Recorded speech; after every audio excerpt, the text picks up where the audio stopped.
Army എനിക്ക് വെറും job ഇല്ല, it's my life. Army life എന്ന് പറഞ്ഞാലേ അൺസർട്ടൺ ആണ്.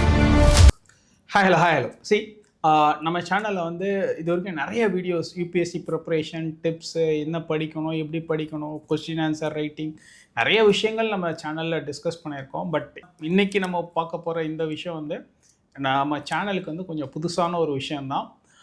என்ன அப்படின்னு கேட்டிங்கன்னா, இப்போ ரீசெண்டில் பார்த்தீங்கன்னா அமரன் மூவி வந்த பிறகு தமிழ்நாடு ஃபுல்லாக இந்தியா ஃபுல்லாகவே ஒரு வேர்டு பயங்கர பாப்புலர். என்னென்னா ராஷ்ட்ரிய ரைஃபிள்ஸ் முகுந்த் வரதராஜன் அப்படிங்கிறது ரொம்ப பாப்புலர் ஆயிடுச்சு. இதுக்கு முன்னாடி ராஷ்ட்ரிய ரைஃபிள்ஸ்னால் எத்தனை பேர் கேள்விப்பட்டிருப்பாங்க, எத்தனை பேர் அதுக்கான எக்ஸ்போஷர் கிடச்சிருக்குன்னு தெரியல. பட் இந்த அமரன் மூவி வந்த பிறகு ராஷ்ட்ரிய ரைஃபிள்ஸ் அப்படிங்கிறது ரொம்ப பாப்புலரைஸ்டு டேர்ம் ஆகிடுச்சு. அண்ட் ஆஃப்டர் அமரன் சக்ஸஸ் நிறைய பேருக்கு என்னென்னா ஆர்மி ஆஃபீஸர் ஆகணுங்கிறதுல ஒரு பயங்கர ஒரு இன்ட்ரெஸ்ட் ஜென்ரேட் ஆகிருக்கு. இன்ஃபேக்ட் யூபிஎஸ்சி சிவில் சர்வீஸ் படிக்கிற ஆஸ்பிரண்ட்ஸுமே நிறைய பேர் வந்து சிடிஎஸும் ட்ரை பண்ணுறாங்க. ஸோ இந்த நேரத்தில் அதே ராஷ்ட்ரிய ரைஃபிள், அதாவது முகுந்த் வரதராஜன் அவர் வந்து இதானார் இல்லைங்களா, அந்த ராஷ்ட்ரிய ரைஃபிளில் ஒர்க் பண்ண ஒரு army officer with rich 21 years of experience with various postings, என்னென்ன China border, Pakistan border, Siachen glacier, இது மாதிரி வேரியஸ் போஸ்டிங்ஸில் எக்ஸ்பீரியன்ஸ் கெயின் பண்ண ஒரு army officer colonel Muruganandam sir. அவர்கிட்ட நம்ம இன்னைக்கு பேச போகிறோம். So let us welcome colonel Muruganandam sir. Sir welcome sir. Thank you sir. As a army officer, இப்போ நீங்கள் வந்து இந்த முகுந்த் வரதராஜனோட பயோபிக் அமரன் மூவி பார்த்துருப்பீங்க. Yes. So what is your take on this? Amaran movie வந்து ஒரு ராஷ்ட்ரிய ரைஃபிள்ஸில் சவுத் காஷ்மீரில் ஆப்ரேஷன்ஸில் மேட்டியரான தன் தாய்நாட்டுக்காக உயிர் கொடுத்த ஒரு வீரமான ஒரு வீர திருமகன் மேஜர் முகுந்த் வரதராஜனை பற்றி மிக துல்லியமாக, மிக accurate depiction of what is the truth and what has been gone through எடுத்திருக்கிறாங்க. முதல்ல அந்த மூவியினுடைய every person who have contributed to the movie, my heartfelt congratulations, and they have succeeded in transmitting the real emotions, the real action and the lessons of that particular instant.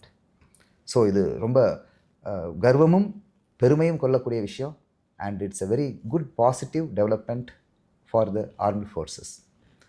But அதே நேரத்தில் நம்ம இப்படி நினச்சிடக்கூடாது, ஏதோ ஒரு முகுந்த் வரதராஜனுடைய event, one follow doesn't declare சம்மர்பாங்க இங்கிலீஷில். அது ஒரு முகுந்த் வரதராஜனுடைய ஆக்டிவிட்டி, ஒரு முகுந்த் வரதராஜனுடைய பயோபிக் அப்படின்னு நினைக்கக்கூடாது. இன்னைய டேட்டுக்கும் ஆர்ம்ட் ஃபோர்ஸஸில், போத் ஆர்மி, நேவி, ஏர்ஃபோர்ஸில் நிறைய young officers, soldiers and junior commissioned officers என்ன செய்கிறாங்க, தன்னுடைய உயிர்களை தியாகம் பண்ணி நாட்டுக்காக அர்ப்பணித்து சிறப்பாக பணியாற்றி வந்துக்கிட்டு இருக்கிறாங்க. பல முகுந்த் வரதராஜன்ஸ் கொடுத்த இந்த இந்தியன் ஆர்ம்ட் ஃபோர்ஸஸ் மேலும் தன்னுடைய தேவைப்பட்டால் மேலும் பல பேத்தினுடைய உயிர் தியாகத்தை சமாளிக்கும், கொண்டு வரும்னு நான் நினைக்கிறேன். எஸ். Fine sir. சார், இப்போ இந்த ராஷ்ட்ரிய ரைஃபிள்ஸில் போஸ்டிங் அப்படிங்கிறது பயங்கர சேலஞ்சிங் அப்படின்றத எனக்கே இப்போது இந்த மூவி பார்த்த பிறகு நானும் அதை பற்றி நிறையா சர்ச் பண்ணி கூகுள் பண்ணி பார்த்ததில் ராஷ்ட்ரிய ரைஃபிள்ஸ் போஸ்டிங்கிறது கொஞ்சம் ரிஸ்கி ப்ளஸ் கொஞ்சம் சேலஞ்சிங், கொஞ்சம் இல்லை பயங்கர சேலஞ்சிங் அப்படின்னு சொல்கிறாங்க. ஸோ உங்களோட வேரியஸ் போஸ்டிங்ஸ் இருந்திருக்கும். உங்களோட சர்வீஸ் டென்யூர்லேருந்து பார்த்தீங்கன்னா நிறைய போஸ்டிங்ஸ் பார்த்துருப்பீங்க. உங்களோட tenure at Rashtriya rifles how challenging sir? அது எவ்வளோ சேலஞ்சாக, எவ்வளோ டிமாண்டிங்காக இருந்தது, ஹவு டேஞ்சரஸ், நீங்கள் எப்படி அந்த எக்ஸ்பீரியன்ஸ் வந்து நீங்கள் இது பண்ணீங்க? ராஷ்ட்ரிய ரைஃபிள்ஸினுடைய போஸ்டிங்கை பற்றி பேசுகிறதுக்கு முந்தி நம்ம ராஷ்ட்ரிய ரைஃபிள்ஸ் ஏன் உருவாக்குனாங்கங்கிற ஒரு பேக்ரவுண்ட் தெரிஞ்சதுன்னா நமக்கு நல்லாயிருக்கும். ஜென்ரல் ஜோஷி அப்படின்னு ஒரு தொலைநோக்கு பார்வை உள்ள ஒரு இராணுவ தளபதி என்ன செஞ்சார், நம்ம காஷ்மீரில் உள்நாட்டு கலவரம், போர் ஜாஸ்தி ப்ராப்ளம் கொடுக்க ஆரம்பிச்சிது. ஆல்மோஸ்ட் காஷ்மீர் இந்தியாவினுடைய இறையாண்மையை தாண்டி போகிற ஒரு சுச்சுவேஷன் இருந்தது. பாகிஸ்தான்லேருந்து ஊடுருவல் தீவிரவாதிகள் நிறைய வந்துக்கிட்டு போயிட்டு இருந்தாங்க. ஸோ அதனால் என்ன செஞ்சாங்க, நம்ம மோர் ஃபோர்ஸ் அப்ளை பண்ண ட்ரை பண்ணோம். Police forces and central armed police ஃபோர்ஸஸால் காஷ்மீரை கட்டுப்படுத்த முடியாத சூழ்நிலை. ஸோ பர் ஃபோர்ஸ் நம்ம என்ன செய்ய வேண்டியதாக இருந்தது, இன்ஃபென்ட்ரி பெட்டாலியன்ஸ் அங்கே கொண்டு வர சூழ்நிலை இருந்தது. அப்படி இன்ஃபென்ட்ரி பெட்டாலியன்ஸ் அங்கே கொண்டு வரும்போது ஒரு சிக்கல். As per the united nations convention, உள்நாட்டில் ஹெவி எக்யூப்மெண்ட் ஆகக்கூடிய பீரங்கி படை, ராக்கெட் லான்ச்சர்ஸ், மார்டர்ஸ் அண்டு மிசைல்ஸை யூஸ் படுத்த முடியாத ஒரு சூழ்நிலை. ஸோ ஒரு பக்கம் நம்மளால் தன்னுடைய படையை அங்கே கொண்டு வந்து அடக்க முடியாத சூழ்நிலை, இன்னொரு பக்கம் இருக்கிற படை, அதாவது lightly armed people, that is police forces and central armed ஃபோர்ஸஸால் காஷ்மீரை கட்டுப்படுத்த முடியாத சூழ்நிலை. இப்போ என்ன செய்யறது? ஒரு டைலமா ஃபார் த ஜென்ரல், அந்த தளபதிக்கு ஒரு டைலமா, ஒரு சேலஞ்ச். ஸோ அவர் என்ன செஞ்சார்? ஒரு ஐடியா கொண்டு வந்தார். ஏன் வெல் ட்ரெயின்ட் ஆர்மி பீப்புள்ஸையே அவங்களுடைய ஹெவி எக்யூப்மெண்ட்டை மட்டும் வச்சுட்டு மீதி அவங்களுக்கு மிலிட்டன்ஸ், அதாவது தீவிரவாதிகள் மாதிரி அவங்களுக்கும் AK-47s, அவங்களுக்கு லைட் மெஷின் கன்ஸை கொடுத்து அந்த இடத்துல டிப்ளாய் பண்ணலாமே அப்படின்னு நினச்சார். அப்படி வந்தது தான் 1993-94 ராஷ்ட்ரிய ரைஃபிள்ஸ் பெட்டாலியன்ஸ் வந்து ஃபஸ்ட்டு 1-19 பெட்டாலியன்ஸ் உள்ளுக்கு வந்து இறக்குனாங்க. செகண்ட் ஃபேஸில் 19 38 battalions, that is 20 Rashtriya rifle, 21 Rashtriya rifle, அப்படி 38 பெட்டாலியன்ஸை இறக்குனாங்க. அதுக்கப்புறம் another 10, 48 பெட்டாலியன்ஸ் அண்ட் 52 பெட்டாலியன்ஸ் அப்படி. ஸோ ஆஸ் பர் த ரிக்வயர்மெண்ட் ராஷ்ட்ரிய ரைஃபிள்ஸ் எதுக்குன்னா, இப்போ என்னென்னா ராஷ்ட்ரிய ரைஃபிள்ஸ்னால அவங்கள வந்து தீவிரவாதம் கட்டுக்கு அடங்கி விட்டது. ஃபார் யுவர் இன்ஃபர்மேஷன், இந்த 19 பெட்டாலியன்ஸ் ஃபர்ஸ்ட் ஃபேஸில் இறக்குனாங்களே, அதில் I was posted in the 19th Rashtriya rifle battalion in 1996 1999 very beginning phase first ஃபேஸில் நான் உள்ளுக்கு போயிருந்தேன். ஸோ அப்போ நீங்கள் your major, I was a captain, just லெஃப்டினன்ட்லேருந்து கேப்டனை ப்ரொமோட் பண்ண உடனே ஆஃப்டர் ஹேவிங் த ப்ரொமோஷன் 1995 நான் வந்து லெஃப்டினன்ட்டுடைய எக்ஸாம்ஸ்லாம் முடிச்சுட்டு, ப்ரொமோஷன் எக்ஸாம்ஸ் முடிச்சுட்டு ரெடியாக இருந்தேன். 1996 கேப்டன் ஆன உடனே என்ன செஞ்சுட்டாங்க, ராஷ்ட்ரிய ரைஃபிள்ஸில் ஃபர்ஸ்ட் ஃபேஸில் இன்வால்வ் பண்ணாங்க. ஸோ ஃபர்ஸ்ட் ஃபேஸில் இன்வால்வ் பண்ணப்போ அப்போல்லாம் ஆல்மோஸ்ட் காஷ்மீர், நார்த் காஷ்மீர் வந்து நம்ம கையை விட்டு போயிடுச்சு அப்படின்னே சொல்லலாம். உங்களுக்கு தெரியாது. So POK is adjacent to North Kashmir. POK is contiguous to the North Kashmir. Tangdar and the Baul, அதெல்லாம் POK contiguous to the North Kashmir. Okay. And North Kashmirல நீங்க என்னன்னா, அது highly densed wooded area, very forested land. அது நிறைய challenges நிறைய இருந்தது. Infrastructure சிறப்பாக கிடையாது. Communications were very very low and people were very hostile to the நம்மளுடைய இந்திய இறையாண்மைக்கு அவங்க அடங்கவே இல்லை. அண்ட் ஹையர் ரீச்சஸில் வந்து ட்ரைபல்ஸ் இருந்தாங்க, குஜர்ஸ் எப்படி சொல்லக்கூடிய ட்ரைபல்ஸ் இருந்தாங்க. அண்ட் 9 months வந்து வெதர் ரொம்ப மோசமாக இருக்கும் நார்த் காஷ்மீரில். ஸோ இந்த மாதிரி ஒரு சுச்சுவேஷனில் வந்து 19 ராஷ்ட்ரிய ரைஃபிள்ஸில் நான் வந்து இறங்கி உள்ளுக்கு அங்கே எங்களை டிப்ளாய் பண்ணாங்க. ஓகே. ஸோ எனக்கு இன்னும் ஞாபகம் இருக்குது, ஃபஸ்ட் டே இறங்கின உடனே எங்களை வந்து ஒரு லாங் பெட்ரோல் கிட்டத்தட்ட 22 hours நான் வந்து அதாவது நான் ஸ்டாப்பாக மூவ் பண்ணிகிட்டு இருந்தேன். From above 6,000 feet mean C லெவலில் இருந்து 14,000 feet மீன் சி லெவல் வரலும் அன்னைக்கு ஒரே ஃபஸ்ட் ஆக்டிவிட்டி அது இருந்தது. எனக்கு இன்னும் மறக்க முடியாது. I still remember it was I think 27th October 28th October இது நடந்தது 1996. ஸோ அந்த மாதிரி. ஸோ ராஷ்ட்ரிய ரைஃபிள்ஸில் வந்து இது நாங்கள் ராஷ்ட்ரிய ரைஃபிள்ஸ் போன உடனே எங்கள்கிட்ட வெப்பன்ஸ் இருந்தது, ஹெவி வெப்பன்ஸ் யூஸ் படுத்தக்கூடாதுங்கிற ஒரு கண்டிஷன்ஸ் இல்லாமல் இருந்தது. ஈஸியாக நாங்கள் என்ன செஞ்சிட்டோம், தீவிரவாதத்தை அடக்கி திருப்பி காஷ்மீரை வந்து கொண்டு வந்து. இப்போ இந்த அமரன் மூவி ஃபில்ம் பண்ணது எல்லாமே நார்த் காஷ்மீர் பேஸ் இல்லை, Amaran movie south Kashmir. South காஷ்மீரோட பேட்டர்ன் கொஞ்சம் வேறு. நார்த் காஷ்மீரில் வந்து நான் தான் சொன்ன மாதிரி forested, dense forest, large number of mountains and ரவைன்ஸ்லாம் இருக்கும். Rivers were not bridge properly, communications were not adequate, sparsely populated, அதாவது பாப்புலேஷன் கம்மியாக இருக்கும். ஆனால் சவுத் காஷ்மீரில் லைன்ஸ் ஆஃப் கம்யூனிகேஷன் பக்காவாக இருக்கும். இந்தியன் மெயின்லேண்ட்லேருந்து ஸ்ரீநகர் உள்ளுக்கு வயா பனிஹால்லேருந்து காசிகுண்ட், அனந்தநாக் வழியாக சவுத் காஷ்மீர், அது நல்லா சிறப்பாக இருக்குது. அங்கேருந்து ஷோப்பியான் பவுல், புல்வாமா பவுல், இந்த மாதிரி 2-3 பவுல்ஸ் இருக்குது. அந்த பவுல்ஸ்லேயும் well defined and well developed communications இருக்குது. கம்யூனிகேஷனை ரோடு அண்ட் தொலைதூரம் கருவிகள் அது இருந்தது. People more advanced and more நுவான்ஸ்டாக இருந்தாங்க. அண்ட் அவேர்னஸ் ஜாஸ்தி இருந்தது சவுத் காஷ்மீரில். ஆனால் அந்த சவுத் காஷ்மீரில் தான் முகுந்த் வரதராஜன் அங்கேயே அவ்வளோ ரிஸ்கியாக ரிஸ்க் இல்லை, அங்கே தான் ஜாஸ்தி ரிஸ்க். ஏன்னா சவுத் காஷ்மீர், நார்த் காஷ்மீரில் ரிஸ்க் வந்து பீப்புளால் கிடையாது. ஆனால் டெரெயின் அண்ட் நம்மளுடைய டோப்போகிராஃபி அண்ட் கிளைமேட். வேற சவுத் காஷ்மீரில் ரிஸ்க் வந்து சவுத் காஷ்மீர்லையும் கோல்டாக இருக்கும். ஒன்றும் சோப்பியான் பவுல்லாம் ஆல்வேஸ் கோல்டு. சமூக தட் அந்த பீர் பஞ்சாலுடைய அந்த இதுலேருந்து சோப்பியானில் எப்போவுமே வெயிலே அடிக்காது. It is always very cold. But என்னென்னா மக்கள் நிறையா இருந்தாங்க. டென்சிட்டி ஆஃப் பாப்புலேஷன் சவுத் காஷ்மீரில் ஜாஸ்தி. ஸோ முகுந்த் வரதராஜனுடைய problems were much different from what we faced in north Kashmir. North காஷ்மீரில் வந்து பெரும்பாலும் ஃபாரின் டெரரிஸ்ட் ஜாஸ்தி இருந்தாங்க அப்போ. சவுத் காஷ்மீரில் பெரும்பாலும் எல்டிஎம் லோக்கலி ட்ரெயின்டு மிலிட்டன்ஸ் ஜாஸ்தி இருந்தாங்க. செகண்ட் டிஃப்ரென்ஸ் என்னென்னா, நாங்கள் ஒர்க் பண்ண டைம் வந்து 1996, முகுந்த் வரதராஜன் இருந்த time 2008-9, almost 12 to 14 years difference இருந்தது. 12 to 14 இயர்ஸில் அங்கே எங்ககிட்ட பவர் நிறையா இருந்தது, ரிஸ்க் நிறையா இருந்தது. முகுந்த் வரதராஜன் இருந்த டயத்தில் பவரும் கம்மியாக இருந்தது, ரிஸ்க்கும் கம்மியாக இருந்தது. You understand? அதாவது முகுந்த் வரதராஜன் டயத்தில் ஒருத்தரை பிக்கப் பண்ணி அவங்கள வந்து எடுத்து அவங்கள இன்ட்ராகேட் பண்ணுற முடியாது, அது அவ்வளோ ஈஸி இல்லை. நீங்கள் கூட அந்த படத்தில் பார்க்கலாம். அதாவது அந்த கமாண்டிங் ஆஃபீஸர் போஸ் மிக சிறப்பாக நடிச்சிருக்கிறார். போஸ் வந்து அவர் பேர் வந்து உண்மையான பேர் போஸ். அவர் மிகச்சிறப்பாக நடிச்சிருக்கு. அந்த ஒரு கமாண்டிங் ஆஃபீஸர் இந்த பக்கம் சபார்டினேட்ஸ் ரொம்ப விரும்புகிறாங்க ஆக்ஷன் பண்ணி தீவிரவாதியை கொல்லணும்னு, ஆனால் அது மேலேருந்து என்ன வருது, போகாதன்னு வருது. அந்த டைலமா வந்து முகுந்த் சார் டயத்தில் நிறைய இருந்தது.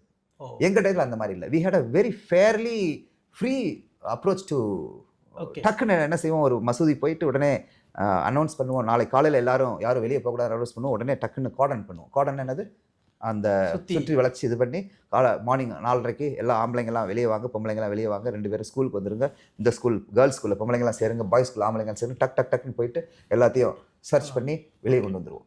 It was easy, but search was very difficult that time. ஏன்னா ரிஸ்க் இல்லை எங்கள் டைம் ரிஸ்க் ஜாஸ்தி. அவன் ஆப்கானிஸ்தான்லேருந்து, நைஜீரியாவிலேருந்து, ஆப்கானிஸ்தான்லேருந்து, மேலும் ஈவன் டு சம் செச்னியன் ரெபல்ஸ்லாம் கூட நாங்கள் வந்து அங்கே எஸ். அதாவது தீவிரவாதத்தை வந்து பாகிஸ்தான் ஒரு வெரி ஹைலி நுவான்ஸ்ட் ஆர்ட்டை பண்ணிட்டாங்க. அவங்க வந்து மிக சிறப்பாக பாகிஸ்தானி தீவிரவாதத்தை டெவலப் பண்ணி கொண்டு வந்துட்டாங்க. அதனுடைய பலனை இன்னைக்கு அவங்க அனுபவிக்கிறாங்க. எவ்ரி டே இன்னைக்கு 32 பேர் பாகிஸ்தானில் வந்து இறந்துருக்கிறாங்க உள் செக்டேரியன் வயலன்ஸில். ஏன்னா எல்லாத்துக்கும் அவன் வந்து கற்றுக் கொடுத்தான், வயலன்ஸ் செய்யும் தீவிரவாதத்தை அவன் கற்றுக் கொடுத்ததுனால இப்போ அவனுக்கே இருக்கிறது கஷ்டமாக இருக்குது. ஸோ நார்த் காஷ்மீரில் செச்னியன் ரெபல்ஸ் வருது, நைஜீரியன், அதாவது சில டெரரிஸ்டில் பிளாக்காக இருப்பாங்க, ஆப்கானி டெரரிஸ்ட் வருது, பாகிஸ்தானி டெரரிஸ்ட் வருது, even some Kurdish and Iraqis were also found 1 or 2 instances. இதெல்லாம் வந்து ஆனால் இந்த பக்கம் 2000 ஆண்டுக்கு அப்புறம் அதெல்லாம் அடங்கிடுச்சு, ரொம்ப வேறு மாதிரி ஆயிடுச்சு. Okay, fine sir. இப்போது நீங்கள் வந்து பேசும்போது என்ன சொன்னீங்கன்னா, ஓகே பாகிஸ்தான் இஸ்லாமிக் ஃபண்டமெண்டலிஸ்ட் அது இல்லாமல் நைஜீரியன்ஸ், அப்புறம் வேறு மற்ற கண்ட்ரிஸ், செச்செண்டியன் ரிபல்ஸ், லைக் வேறு கண்ட்ரீஸில் இருந்தும் கூட சுடானீஸ், இவங்கெல்லாம் கூட நீங்கள் ஹேண்டில் பண்ணியிருக்கீங்க அப்படின்னு சொன்னீங்க. ஸோ மை கொஸ்டின் இஸ், என்ன பர்பஸ் சார்? இப்போ பாகிஸ்தான் வந்து இஸ்லாமிக் ஃபண்டமெண்டலிஸ்ட்டு அவங்கள உள்ளே இறக்குறாங்கன்னா there is a purpose, they have a agenda. நீங்கள் சொல்ல மாதிரி சுடானீஸ் இல்லை வாட் யூ கால் நைஜீரியன்ஸ் அப்படின்றீங்களா, அவங்கெல்லாம் இங்கே வர்றது எப்படி, அவங்க ஏன் இங்கே வர்றாங்க, வாட் இஸ் த பர்பஸ், அவங்கள யார் இங்கே உள்ளே இன்ஃபில்ட்ரேட் பண்ணி இது பண்ணுறாங்க, like who is sponsoring them to come here and like what is their agenda sir? Islamic ஃபண்டமெண்டலிஸ்ட்டை தாண்டி அவங்களோட அஜெண்டா என்னவா இருக்கும் இதுக்காக சார்? இல்லை அது ஒரு ஜிஹாத் தான். It is a part of ஜிஹாத். Firstly Chechen rebels Islamic fundamentalist தான், சுடானீஸும் இஸ்லாமிக் ஃபண்டமெண்டலிஸ்ட் தான், நைஜீரியன்ஸும் இஸ்லாமிக் ஃபண்டமெண்டலிஸ்ட் தான், ஆப்கானி எக்ஸ் முஜாஹித்ஸும் இஸ்லாமிக் ஃபண்டமெண்டலிஸ்ட் தான், you find some kind of Pakistani லோக்கல்ஸும் இஸ்லாமிக் ஃபண்டமெண்டலிஸ்ட் தான். ஆனால் காஷ்மீரிஸ் வந்து ஃபண்டமெண்டலிசத்தை வந்து ஜாஸ்தி அப்போ நம்பல. எப்போ 1980s அவன் மனசில் இவன் வந்து என்ன செஞ்சுட்டான், பாகிஸ்தான் வந்து நீ ஜிஹாத் பண்ணி தான் நீ இந்தியாவிலேருந்து வெளியே வரணும்னு சொல்லி அவங்க மனசில் ஃபண்டமெண்டலிசத்தை விதை ஊன்றிட்டாங்க. அந்த ஃபண்டமெண்டலிசத்தினுடைய பிரதிபலிப்பு தான் காஷ்மீர் தீவிரவாதம். அந்த காஷ்மீர் தீவிரவாதம் ஒரு லேயர், அந்த லேயரில் foreign trained militants, abroad collusive support, money from USA, ideological support and diplomatic support from other foreign nations வந்து அதை வந்து ஸ்ட்ராங் ஆக்கிடுச்சு. இதை உடைக்கிறதுக்கு இந்தியாவுக்கு வேறு வழியே கிடையாது. எப்படி வழி? ஒரே வழி என்னென்னா, கிரவுண்ட் லெவலில் அந்த தீவிரவாதத்தை ஒரு தீவிரவாதியாக ஃபினிஷ் பண்ணி 1 2 3 4ன்னு சொல்லி 20,000 22,000 25,000 ஒவ்வொரு தீவிரவாதியும் முடிச்சதுக்கு அப்புறம் தான் இதுக்கு ஒரு தீர்வு கிடைக்கும். ஸோ அந்த தீர்வுக்கு தான் நான் வந்து ராஷ்ட்ரிய ரைஃபிள்ஸ் வந்து ரொம்ப ரொம்ப ஹெல்ப் பண்ணிச்சு. Okay first of all 1971 Bangladesh வாரில் இருந்து தான் எல்லா தீவிரவாதமும் இந்தியாவில் ஆரம்பிச்சது. எப்படின்னம்னா 1971 வாரில் பாகிஸ்தான் என்ன நினச்சாங்க, with the help of US support and இந்தியாங்கிற ஒரு நாட்டை நம்ம என்ன செஞ்சிருவோம், நம்ம வந்து டிஸ்டர்ப் பண்ணிடுவோம் அப்படின்னு தான் அவன் நினச்சான். ஆனால் அது அவங்களுக்கு என்ன ஆயிடுச்சு, it backfired on them and literally West Pakistan and East Pakistan ரெண்டாக பிரிஞ்சிருச்சு. அந்த ஒரு வழி அவங்களுக்கு இன்னும் இருந்துகிட்டு இருந்தது. எப்போ 1980s ஜியாவுல் ஹக்குங்கிற ஒரு டிக்டேட்டர், ஜெனரல் ஜியாவுல் ஹக்குங்கிற ஒரு பாகிஸ்தானி டிக்டேட்டர் வந்து ஆட்சிக்கு வந்தார். மிஸ்டர் பூட்டோ, அதாவது டெமோக்ராட்டிக்கலி எலெக்டட் லீடர் பூட்டோவை வந்து அவர் தூக்கில் போட்டுட்டு ஜியாவுல் ஹக் வந்து பவர் எடுத்து மிலிட்டரி ரூல் கொண்டு வந்து பாகிஸ்தானை ஆட்சி பண்ணார். ஜியாவுல் ஹக் அப்போவே ISIங்கிற ஒரு ஆர்கனைசேஷனுக்கு ஃபுல் சப்போர்ட் கொடுத்தாரு. இன்டர் ஸ்டேட் இன்டெலிஜென்ஸ் அதனுடைய இது.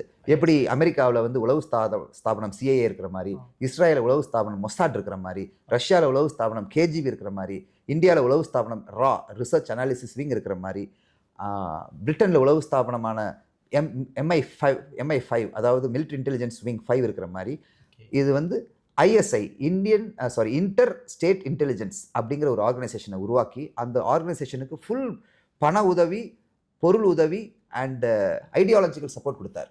யாரு இது? ஜியாவுல் ஹக். அவங்களுடைய பிளான் என்னன்னா, Russia was occupying Afghanistan that time in 1979 இருந்து 81 எல்லாம் சிவில் வார் ஆப்கானிஸ்தான். அந்த சிவில் வாரில் அமெரிக்கா கிட்ட என்ன செஞ்சாங்க, பாகிஸ்தான் என்ன செஞ்சாங்க, நாங்கள் கான்டியூட்டாக இருக்கிறோம், நீங்கள் வந்து பொருளையும் ஆயுதம் பணத்தை கொடுங்க, அதை எடுத்து கொண்டு போய் நாங்கள் என்ன செய்கிறோம், ஆப்கானி முஜாஹிதீன் ஃபைட்டர்ஸ்க்கு நாங்கள் என்ன செய்கிறோம், உங்களுக்கு ஹெல்ப் பண்ணுறோம், ஆனால் எங்கள் வழியாக கொடுங்க அப்படின்னு சொல்லி கராச்சி போர்ட்டில் ஆயுதங்கள் இறங்குச்சு. ஓகே, அந்த ஆயுதங்களை வந்து பாகிஸ்தான் எடுத்துகிட்டு கொண்டு போய் ஆப்கானிஸ்தானில் ஒரு அருமையான செட்டப் ரெடி பண்ணிட்டாங்க, ஒரு லாஜிஸ்டிக்கல் சப்போர்ட் ரெடி பண்ணிட்டாங்க. அந்த ஆயுதத்தை வச்சு ஸ்டிங்கர் மிசைல்ஸ்லேருந்து, ராக்கெட் லான்ச்சர்ஸ்லேருந்து, AK-47 லைட் மெஷின் கன்ஸ்லேருந்து, ஆல் தோஸ் பீகா மெஷின் கன்ஸ்லேருந்து எல்லாமே முஜாஹிதீனுக்கு யார் கொடுத்தாங்க, பாகிஸ்தான் ஆர்மி சப்போர்ட் பண்ணி அதை கொடுத்துச்சு. இதை வச்சு முஜாஹிதீன் வந்து ரஷ்யன் ஆர்மியை விரட்டிட்டாங்க. ஆனாலும் ஜியாவுல் ஹக் என்ன செஞ்சார், திருப்பி எனக்கு நிறைய வேணும்னு வாங்கி அந்த பெரும்பாலான ஆயுதத்தை என்ன செஞ்சார், சப்ரஸ் பண்ணி வச்சுட்டு அட் அ லேட்டர் ஸ்டேஜ் 1986, 87, 88 டயத்தில் இந்தியாவுக்கு அகெயின்ஸ்ட், அதாவது எப்படி ஆப்கானிஸ்தானில் ஊடுருவினாங்களோ அதே மாதிரி இந்தியாவுக்கு அகெயின்ஸ்டாக காஷ்மீரில் வந்து அந்த ஆயுதங்களை செட்டில் பண்ணிட்டார். இன்ஃபேக்ட் நான் 1996 போகும்போது ரேண்டம்லி ஏதோ ஒரு காய்கறி தோட்டத்தை நோண்டம்னு வச்சுக்கோங்க, தோன்றணும்னா என்ன வரும், 2 கிரனேட் இருக்கும் ரேண்டம்லி எவ்ரி வீட். அவருடைய ஜியாவுலுக்கு என்ன சொன்னார், ஒவ்வொரு காஷ்மீர் வீட்லையும் 2 துப்பாக்கி தான் சண்டை போடுறதுக்கும் 2 துப்பாக்கி தன்னுடைய பக்கத்து வீட்டுக்கார சண்டை போடுறதுக்கும் அவங்களுடைய பகிச்சா என்னது, தோட்டம், காய்கறி தோட்டத்தில் இருக்கணும்னு இருக்கும். இட் வாஸ் சச் அ 1996 வந்து நான் போன உடனே எங்களுக்கு என்ன ஆயிடுச்சுன்னா ஷாக் ஆகிட்டேன் நான். ஏன்னா ஏதோ ரேண்டமாக போனோம்னு வச்சுக்கோங்க, அதை கொஞ்சம் அதை டிக் பண்ணோம்னா உடனே ஒரு பெரிய மெஷின் கன் வரும், 5 கிரனேட் இருக்கும் அந்த மாதிரி. It was so much we were surprised about the way so many things have come inside. இதுக்கு என்ன காரணம்னா நம்மளுடைய பார்டரில் இருக்கிற மெத்தனமும் கொஞ்சம் காரணம். 1980s வந்து இந்தியன் ஆர்மி பார்டரை என்ன செய்யலை, ஃபென்ஸ் போடலை. அந்த LC ஃபென்சிங் இப்போ தான் வந்தது. 1980s இந்தியன் ஆர்மி பார்டரில் இல்லவே இல்லை. பார்டரில் BSFன்னு பார்டர் செக்யூரிட்டி ஃபோர்ஸாக இருந்தது. பார்டர் செக்யூரிட்டி ஃபோர்ஸுடைய கண்ணில் மண்ணை தூவி அவங்க என்ன செஞ்சிட்டாங்க, உள்ளுக்கு நிறைய ஊடுவிட்டாங்க. உங்களுக்கு தெரியாது, மியூல்ஸில், குதிரைகள்லையும் கழுதைகள்லையும் 200 300 கிரேனேட்ஸ், 50 60 ராக்கெட், அதாவது AK-47 அண்ட் மெஷின் கன்ஸ் வரும் அங்கேருந்துங்க, உள்ளுக்கு வரும் அந்த அளவுக்கு. அப்படி வந்து உடனே எல்லா ஊர் பொது தலைவர்கிட்ட சொல்லி ஊர் தலைவர் என்ன செஞ்சிருவார், அதை வாங்கி எடுத்து டிஸ்ட்ரிபியூட் பண்ணி எல்லாம் வச்சு ரெடி பண்ணி, அது எதுக்குன்னா on a signal from Ziaul Haq one fine morning இந்த வெப்பன்ஸ்லாம் எடுத்துட்டு அந்த மக்கள் என்ன செஞ்சிருவாங்க, புரட்சி வந்து இந்தியன் ஆர்மி விரட்டிடுற மாதிரி. ஸோ இது நல்ல வேளை பாகிஸ்தான் அகெயின்ஸ்டாக நம்ம ராஷ்ட்ரிய ரைஃபிள்ஸ் அந்த நேரத்தில் டிப்ளாய் பண்ணாமல் இருந்திருந்தோம்னா காஷ்மீர் நம்மளை விட்டு போயிருக்கும், அட்லீஸ்ட் நார்த் காஷ்மீர் நம்மளை விட்டு போயிருக்கும். ஆல்ரெடி POK அப்படி தானே சார், நார்த் காஷ்மீரோட வெரி ஈஸிலி அவங்க என்ன அனெக்ஸ் பண்ணியிருந்திருப்பாங்க. ஸோ இதுதான் அவங்களுடைய மாஸ்டர் பிளான். நான் ஒரு ஆர்டிக்கிள் ஒன்று படித்தேன் சார், அது என்னன்னா அதில் வந்து டிஃபைன் காஷ்மீர் இஷ்யூ அப்படின்னு ஒரு கொஷின் மாதிரி இருந்தது. அதுக்கு ஆன்சர் என்ன கொடுத்துருந்தாங்கன்னா, Kashmir is with India, the issue is with Pakistan அப்படின்னு சொல்லி தான் definition. So define Kashmir issue அப்படின்னா Kashmir is with India, the issue is with Pakistan, இதான் டெஃபனிஷன். ஸோ இந்த டெஃபனிஷனை நீங்கள் கொஞ்சம் எலாபரேட் பண்ணுங்கள் சார். காஷ்மீர் இஸ் வித் இந்தியாங்களா? அதுவே டவுட் தானே. Kashmir is with India, issue is with இல்லை இல்லையே, காஷ்மீரில் 3 பங்கு தான் இந்தியாட்ட இருக்குது. 3 அந்த 3 ஒரு பங்கு அவங்ககிட்ட இருக்குது. அது ஒரு இதில் வந்து இந்த டெஃபினிஷனில் எனக்கு ஒரு டவுட் இருக்குது. செகண்டு, இஷ்யூ இஸ் வித் பாகிஸ்தான்ங்கிறது கரெக்ட் தான். ஏன்னா நம்ம Pandit Jawaharlal Nehru, the erstwhile prime minister of India, என்ன செஞ்சார், காஷ்மீரை நீங்கள் பரஸ்பர முடிவோட சேர்த்து கரெக்ட் பண்ணி நீங்கள் வந்து அதுக்கு தீர்வு காணுங்கும் போது என்ன செஞ்சிட்டாரு, அது அந்த இஷ்யூ என்ன எங்கே கொண்டு போயிட்டாரு, ஐநா சபை கொண்டு போயிட்டாரு. ஒன்ஸ் ஐநா சபை கொண்டு போனோம்னா அந்த வெஸ்டர்ன் பவர்ஸ்ல எதுக்கு வெயிட் பண்ணிட்டு இருக்காங்க, எப்படியாவது இந்தியாவுடைய ஐநா கொண்டு வரணும் தான் அவங்க எதிர்பார்த்தாங்க. அப்படி அவங்க, அதாவது it fell on their lap. In fact இப்போ வரைக்குமே நேரு மேலே ஒரு பெரிய கிரிட்டிசிசம், ஒரு ஃபாரின் பாலிசி கிரிட்டிசிசமாகவே இருக்குன்னா, இவர் ஏன் வந்து காஷ்மீர் வந்து யுனைடெட் நேஷன்ஸ் எடுத்துகிட்டு போனார் அப்படின்றது. ஆக்சுவலி நம்ம வந்து ஹைண்ட் சைட்டில் எல்லாமே தப்பாக தெரியும். ஹைண்ட் சைட்னா பின்னாடி யோசனை பண்ணுறது. ஆனால் நான் என்ன சொல்லுவேன்னா, I have a very high regard for Pandit Jawaharlal Nehru. அவர் வந்து அந்த நேரத்தில் என்ன நினச்சாரு, உலகம் வந்து யதார்த்தமாக இருக்கும், மக்கள் நல்ல மக்களாக இருப்பாங்க, ஒரு சீட்டிங் கன்னிங் இல்லாத ஒரு சுச்சுவேஷன் இருப்போம் அப்படின்னு அந்த பஞ்சசீல கொள்கைகள், அந்த ஒரு ஒரு ஒரு ஒரு அப்ரோச் என்ன செஞ்சாரு, நல்ல இன்டென்ட்டோட செஞ்சு என்ன செஞ்சாரு, சரி ஐநாங்கிற ஒரு ஆர்கனைசேஷன் இவ்வளவு சிறப்பாக செஞ்சும்போது நமக்கு என்ன செய்யும், உண்மையை சொல்லும், நியாயத்தை கொடுக்கும் சொல்லி கொண்டு போனார். ஆனால் அந்த ஐநாவில் வந்து என்ன ப்ராப்ளம்னா, crooked western powers, they are waiting for us to get that issue. And அதை என்ன செஞ்சாங்க, நம்மளை லிட்ரலி தமிழில் கொலோக்கியல் தமிழில் சொல்லணும்னா காஷ்மீர் இஷ்யூ வச்சு கும்மி அடிச்சிட்டாங்க நமக்கு. இன்ஃபேக்ட் அவ்வளோ கிட்டத்தட்ட ஒரு 40 வருடங்களாக நம்மளுடைய மேஜர் எஃபர்ட், எனர்ஜி எல்லாம் காஷ்மீரில் செலவு பண்ண வச்சு நம்மளை கஷ்டப்படுத்திட்டாங்க. சரி, இப்போது நீங்கள் சொன்னீங்க இல்லையா, இப்போ பாகிஸ்தானில் வந்து ஒரு மிலிட்ரி டிக்டேட்டர் வந்தார், அவர் வந்து வேறு மாதிரி ஆப்ரேஷன்ஸ்லாம் எக்ஸிக்யூட் பண்ணார் அப்படின்னு சொன்னீங்க இல்லையா. லைக் மை கொஸ்டின், எனக்கு இது ரொம்ப நாளாக இருக்கிற டவுட்டு தான். நான் நிறைய பேர்கிட்ட கேட்டிருக்கேன், யாரும் இது வரைக்கும் எனக்கு சரியாக ஆன்சர் சொன்னதில்லை. மேபி நீங்கள் ஒரு நல்ல ஆன்சர் கொடுப்பீங்க அப்படின்னு எதிர்பார்க்குறேன். ட்ரை பண்ணுறேன், முயற்சி செய்கிறேன். இப்போ பாகிஸ்தான், பங்களாதேஷ் இங்கெல்லாம் வந்து ஃப்ரீக்வெண்ட்டாக மிலிட்ரி ரூல் வந்துடுது சரிங்களா. ஸோ இந்தியாவில் மிலிட்ரி ரூல் வருமா, இல்லை வர்றதுக்கான என்ன மாதிரி ரூல் பொசிஷனிங் எப்படி, இல்லை சப்போஸ் வரும் அப்படின்னா எப்போ வரும், என்ன மாதிரி சினாரியோவில் மிலிட்ரி ரூல் வருமா, வர்றதுக்கான வாய்ப்புகள் இருக்கா? Okay, India has a strong democratic government, எல்லாமே இருக்குது. But still my question is, அது what is the rule position sir, military take over of the கண்ட்ரிங்கிறது, அது what is it sir? Like ஒரு எக்ஸ் மிலிட்ரி ஆஃபீஸராக லாட் ஆஃப் தீவிரவாதத்தை பார்த்த, பார்டரில் ஆப்ரேட் பண்ண, லாட் ஆஃப் மிலிட்ரி பர்சனலுக்கு ட்ரைனிங் பண்ண ஒரு அதிகாரியாக நான் என்ன சொல்கிறேன்னா, இந்தியாவில் military domination over the civil government வர்றதுக்கு எந்தவித சான்ஸுமே கிடையாது. Okay, absolutely there is no chance of domination by military authorities or military junta to rule over the civil government and get India into a military rule. Firstly, அதுக்கு காரணங்கள் என்னன்னா, we have a very strong constitution which has a foundation in the principles of என்னது, Buddhism, Jainism, Hinduism and all other various constitutions of various monarchs. நம்ம கான்ஸ்டியூஷனை drop பண்ணும்போது the best of the best brains put together and identified where all we can take the best principles, best practices, and then they drafted that. The constituent assembly இருந்ததே, அதில் வந்து அம்பேத்கருங்கிறவர் வந்து ஒரு அங்கம். ஆனால் நிறைய அல்லாடி கிருஷ்ணசாமி நிறைய பேர் இருந்திருக்கிறாங்க. அவங்கெல்லாம் வந்து தன்னலம் இல்லாமல் பெரிய ஒரு தொலைநோக்கு பார்வையோட கான்ஸ்டிடியூஷனை டிராஃப்ட் பண்ணி செஞ்சுருக்கிறாங்க. அதில் என்ன ஒரு பெரிய ப்ளஸ் பாயிண்ட்னா, அவங்க வந்து மிலிட்ரி ஆஃப் இந்தியன் யூனியனை என்ன எப்படி வச்சுருக்காங்கன்னா, ஒரு ஹைலி ப்ரொஃபஷனல் ஃபோர்ஸாக வச்சுருக்காங்க.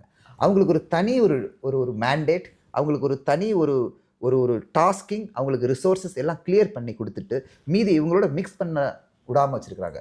இன்னொரு முக்கியமான விஷயம், நமக்கு கண்கூட நம்ம பார்த்துக்கிட்டு இருக்கிறோம், பாகிஸ்தானில் மிலிட்ரி ரூல் ஆகி என்னென்ன சீரழிஞ்சு போய் அந்த நாடு இருக்குதுன்னு, how they are degrading everyday themselves அப்படின்ட்டு. ஸோ அதை பார்க்க இந்தியன் சிஸ்டமில் என்ன ஒரு தெளிவு வருது, என்னென்னா மிலிட்ரி ரூல் தேவையில்லை அப்படின்னு. But notwithstanding as a military officer again நான் என்ன சொல்கிற வர்றேன்னா, எக்ஸசிவ் ஃப்ரீடம் இந்தியாவில் இருக்கிறதுனால Indian democracy is undergoing a very huge churning up and it is not delivering the optimum ரிசல்ட்னு சொல்லுவேன். Okay, freedom, excessive freedom. Okay, fine.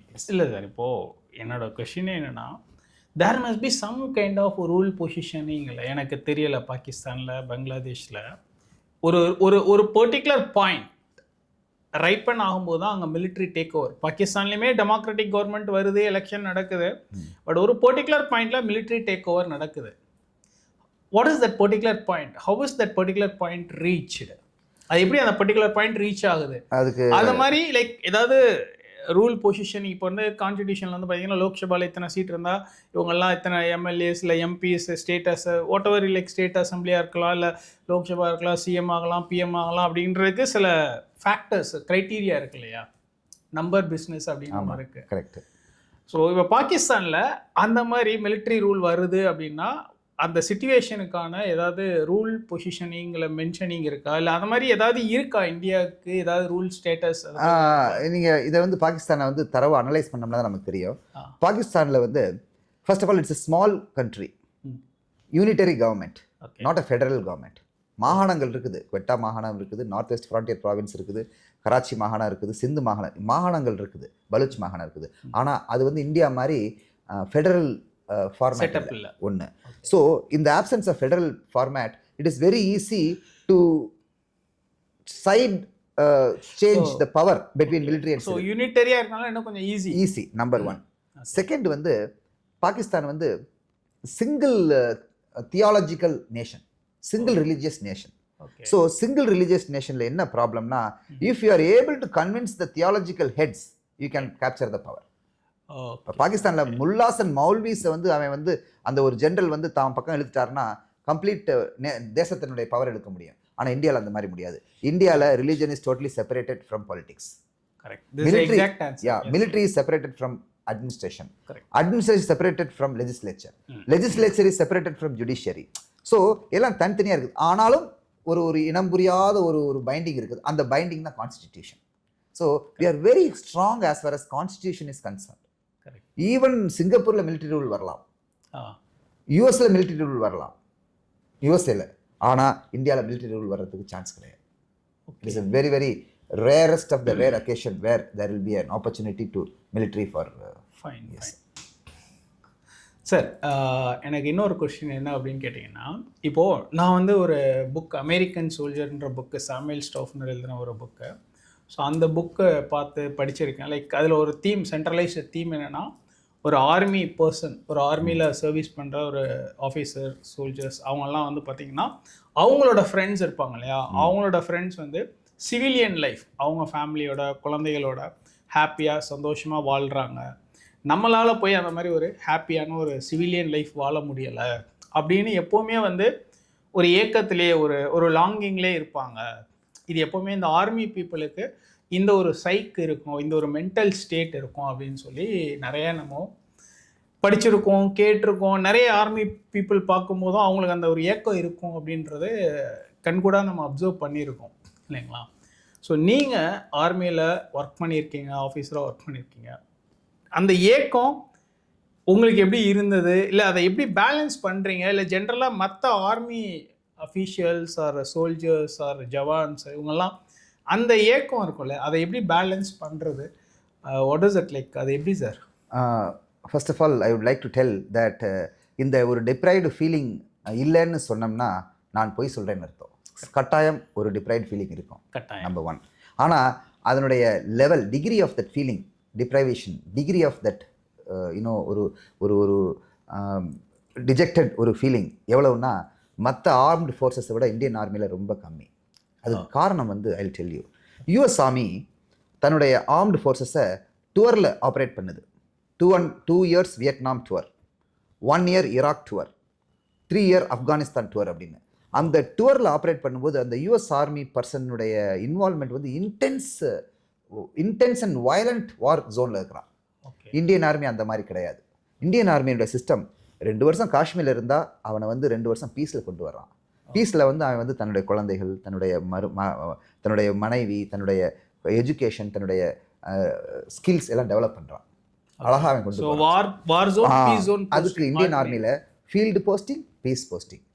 2 வருஷம் field posting இருந்தால் கிட்டத்தட்ட 4 வருஷம் அல்லது 3.5 வருஷம் 5 வருஷம் கூட பீஸ் போஸ்டிங் இருக்கும். எக்ஸ்ட்ரீம் கண்டிஷன்ஸ் 2 வருஷத்துக்கு மேலே ஃபீல்டு போஸ்டிங் இருந்ததுன்னா it will be compensated by much higher allowances. அது ஒரு பெரிய ஒரு ப்ளஸ் பாயிண்ட். செகண்ட் பாயிண்ட் என்னென்னா, இந்தியன் ஆர்மியினுடைய soldiers, basically soldiers and officers are by and large not urbans. It is from the rural recruitment. So rural ரெக்ரூட்மெண்ட்டில் வந்து அவன் தன்னுடைய நேம், தன்னுடைய ஹானர், தன்னுடைய இஸ்ஸத்துன்னு சொல்லக்கூடிய ஒரு பெருமை, தன்னுடைய பேர் கெட்டு போகக்கூடாது, தன்னுடைய ஊர் பேர் கெட்டு போகக்கூடாது, தன்னுடைய மாகாணத்தினுடைய பேர், மாகாணம்னா இப்போ யூபிக்காரன் யூபி, தமிழ்நாட்டுக்காரன் தமிழ், அந்த மாதிரி மாகாணத்தினுடைய பேர் கெட்டு போயிடக்கூடாது, தன்னுடைய நாட்டினுடைய பேர் கெட்டு போயிடக்கூடாதுங்கிறதுல ரொம்ப ரொம்ப தெளிவாக இருக்கிறாங்க. Most of the Indian army people are volunteers.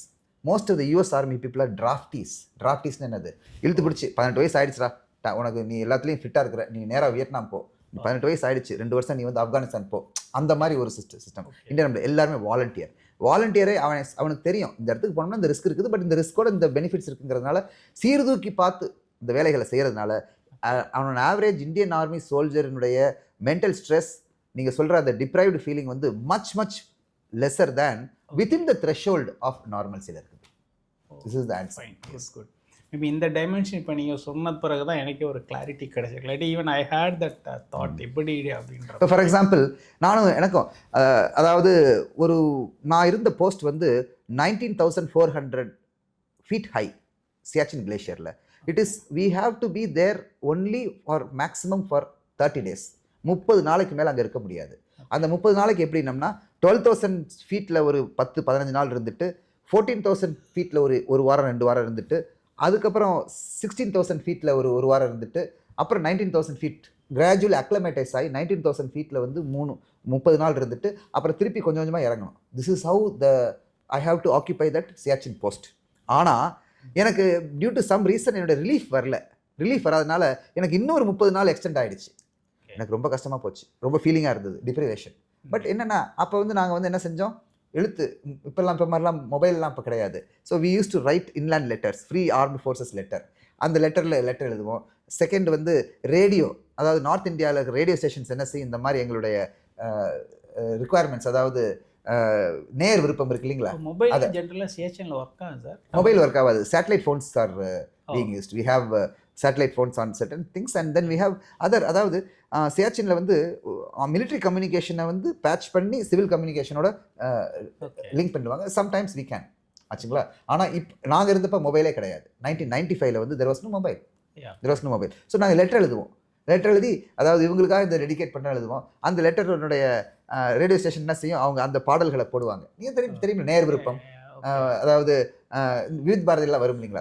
So அதெல்லாம் ஒரு சந்தோஷம். ஸோ அந்த extended days of the 30 days நான் இப்படி தான் ஓட்டினேன். இந்த மாதிரி ஒரு we have to find our own ways and means of happiness இல்லைங்களா. that's the thing. சார், இப்போது நீங்கள் அந்த சியாச்சின் போஸ்டிங் பற்றி சொன்னீங்க, கேட்கும்போது பயங்கர சில்லாகவும் இருந்தது, த்ரில்லாகவும் இருந்தது.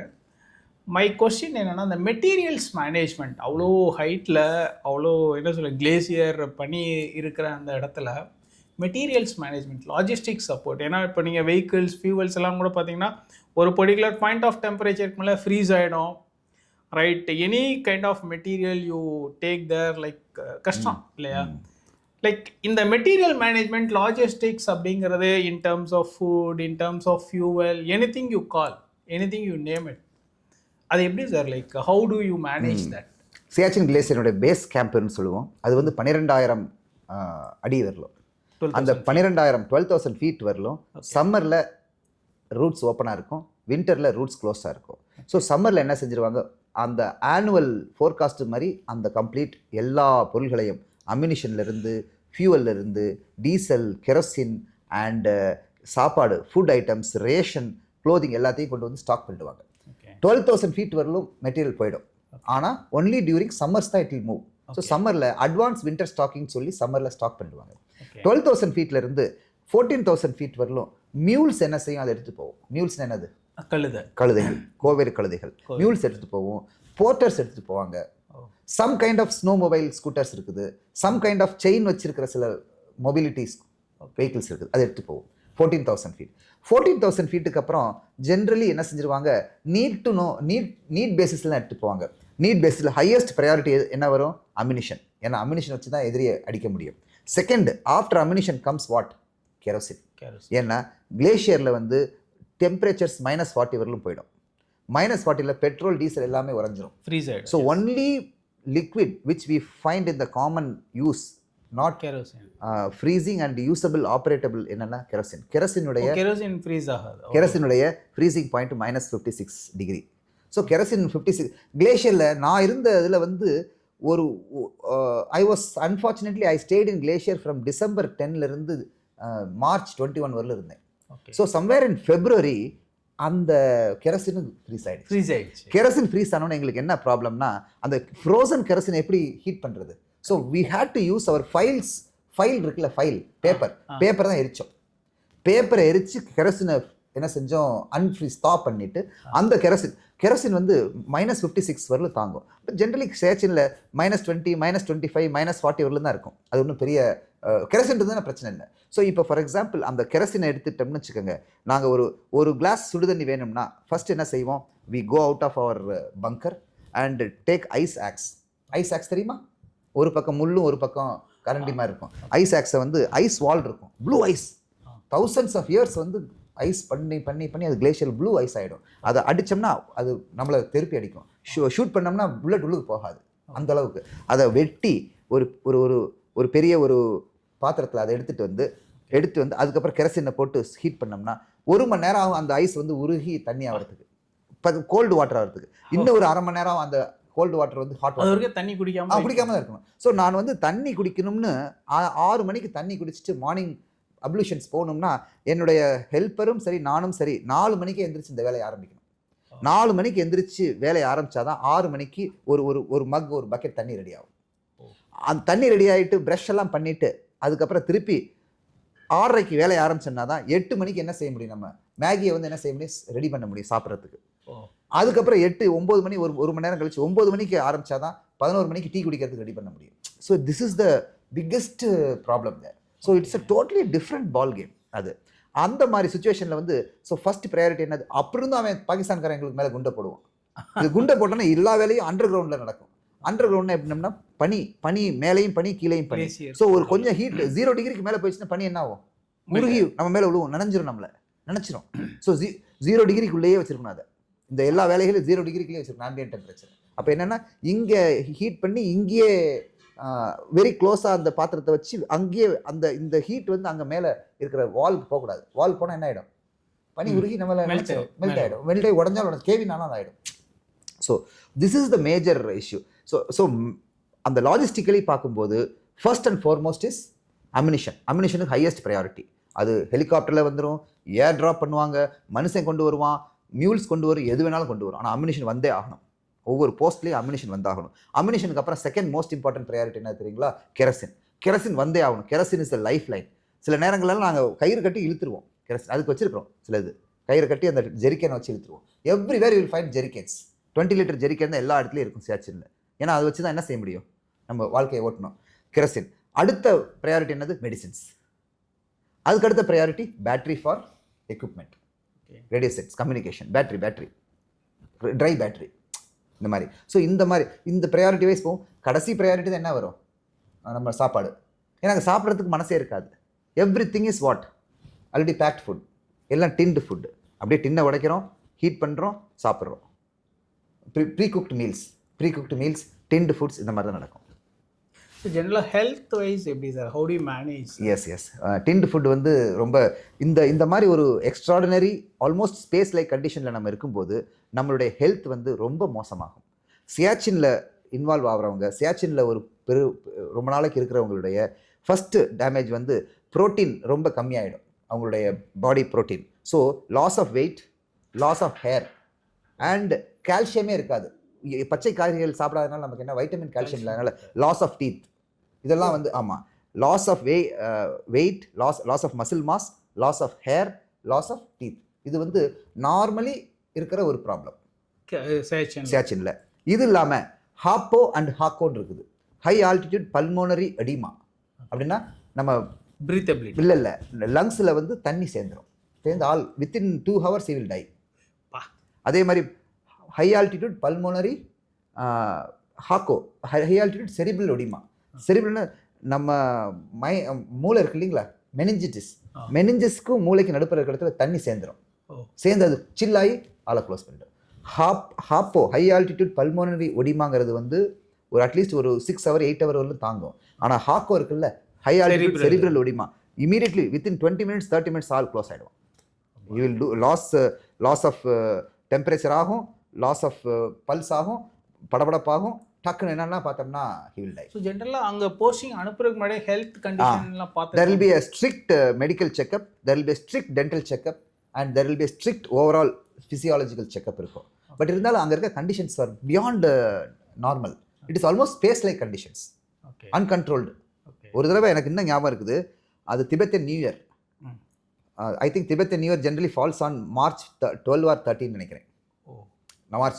ஸோ அதுக்கு வந்து அந்த திபெத்தன் நியூ இயரில் ஒரு தடவை எப்போவுமே ஒரு வெஸ்டர்ன் டிஸ்டர்பன்ஸ், நம்ம ஊரில் எப்படி சைக்ளோனில் நமக்கு மழை வருதுல்ல நம்ம ஊருக்கு, அதே மாதிரி அங்கே வந்து மெடிட்டரேனியன் சி அண்ட் பர்ஷியன் சீலேருந்து வர்ற வெஸ்டர்ன் டிஸ்டர்பன்சஸ் தான் சியாச்சினுக்கு வந்து பனியை கொடுக்கும். ஹிமாலயாஸ்க்கு பனி கொடுக்கறது பூராவுமே அந்த இருந்து வர்ற டிராஃப்ட் தான்.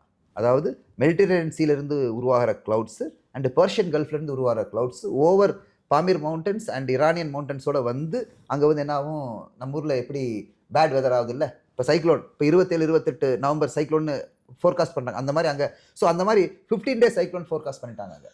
That is called western disturbances.